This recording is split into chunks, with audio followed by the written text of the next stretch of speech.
Hey there, Grade 9 learners, and welcome to today's Explainer. We're doing something a little different today. We are shifting your perspective entirely. You see, you're no longer just going to be players on a field. Instead, you're stepping into a highly creative, really empowering role. You are going to become game architects. Our main mission in this session is to guide you through the whole process of building your very own, completely original target and invasion games right from the ground up.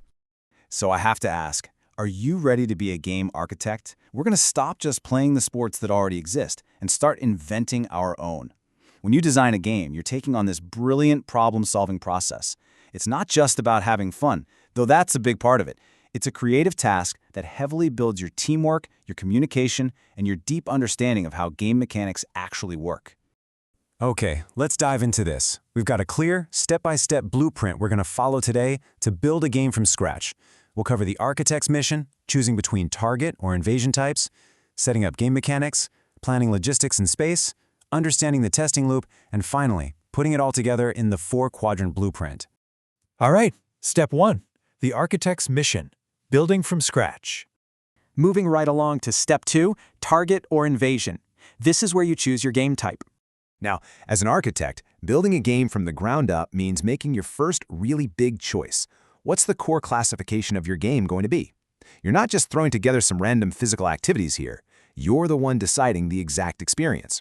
And this brilliantly illustrates the contrast we're looking at. Over on the left, we've got target games. The whole purpose here is to send a safe object, like a ball or a dart, toward a specific designated target. The main challenge? Just hit, reach, or get the object into that target. But then, on the right, look at invasion games. Totally different vibe.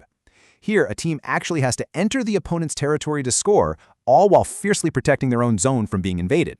You've got to pick one of these firm foundations to build your whole game upon. So once you pick your type, you need an objective, and it needs to be simple, specific, and measurable. Think of this formula as your game's master recipe. Players will perform an action with a selected object to a target area to score or win. Let me give you an example. Say you invent an invasion game called Color Capture. Your formula might be: players grab a colored object from the center area and run it back to their team base to score. See, it's direct, it's super clear, and literally everyone instantly knows the goal. That brings us to step 3, game mechanics, which covers rules and scoring. Okay, now that you've got your main objective, you have to establish the functional rules and the scoring system that actually make achieving that objective possible. And, fair. First up, what's the starting procedure? Who makes the first move? And from exactly where? Next, you need to define the legal actions. Are players allowed to throw an object, run with it, dodge, or tag? Then, and this is absolutely crucial, you have to list restrictions and penalties, what's completely forbidden, and what exactly happens if someone breaks a rule. Finally, lay out the scoring criteria. Does a team win by hitting a certain number of points, beating a time limit, or collecting the most objects? Now for step 4, logistics and space. This is where we bring the game to life. So, transitioning from paper to reality, notice how the field design mapped out here is totally functional. It's not just decorative. How you arrange the space actually dictates how your players will move. If you're designing a target game, kind of like kickball, you're going to need clearly defined bases, a pitching area, an infield, and an outfield. But if you're going for an invasion game, like that color capture idea, you'd probably want to divide the space right down the middle into 2 halves, put a center area for the objects, and put bases at opposite ends. You've literally got to physically map out these boundaries, starting points, and team areas. When you're bringing this all together, equipment is definitely key. But hear me out on this. You really don't need a massive pile of materials. Keep it simple. Keep it purposeful. Stick to safe items like softballs, cones, hoops, or maybe some colored markers. Seriously, only choose the equipment that is absolutely necessary to pull off your objective. Plus, you need to double-check that you actually have enough physical space for the number of players you want. Your equipment should never ever block movement paths or cause unnecessary collisions. Safety first, right? You also need incredibly clear player roles. Normally, you're going to have an attacking team and a defending team. Your attackers are the ones out there trying to send the object, capture items, and rack up points.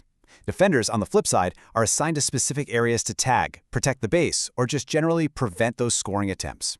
Oh, and here's a pro tip. Remember to design a rotation rule into your game. Every single learner needs a fair shot to participate in the really fun, important parts of both offense and defense. Now you have to ask yourself, does your game naturally require fundamental skills like dodging and agility? A truly well-designed game doesn't just happen, it deliberately incorporates core movement and tactical skills. On offense, your rules should naturally encourage things like sending, receiving, moving in all different directions, and changing speeds to create scoring chances. On defense, the game should force players to use anticipation, spatial awareness, and solid footwork to protect their territory. All right, moving on to step 5, the testing loop, all about refining the game. So, here's a harsh reality of game design. Your game is literally never going to be perfect on the very first draft. It's just not. Before you can even think about calling your game complete, it has to go through a pretty rigorous refinement phase. When you're testing, you need to know exactly what you're looking for. First up is fairness. Are the rules actually balanced? Do both teams have an equal shot at winning? Are the penalties consistent? Second, and I can't stress this enough, is safety. You have got to make sure there's enough personal space, super clear boundaries, and absolutely zero rules that might encourage unsafe physical contact. Finally, playability. Can the players actually understand the objective, follow your procedures, and finish the game under the conditions you set? Because, you see, game creation isn't a one-and-done activity. It's a continuous loop. You brainstorm, you design your initial rules, and then you physically test it out in actual play. And when you inevitably discover a rule that's a bit unclear, or maybe unfair, or just way too hard, which, trust me, you will, you move straight to step 4, revise. You tweak those mechanics, and then you evaluate it all over again by playing it. You just keep repeating this loop until the game is safe, perfectly balanced, and, above all, genuinely fun to play. And that brings us to our final step, step 6, the 4-quadrant blueprint, your final plan.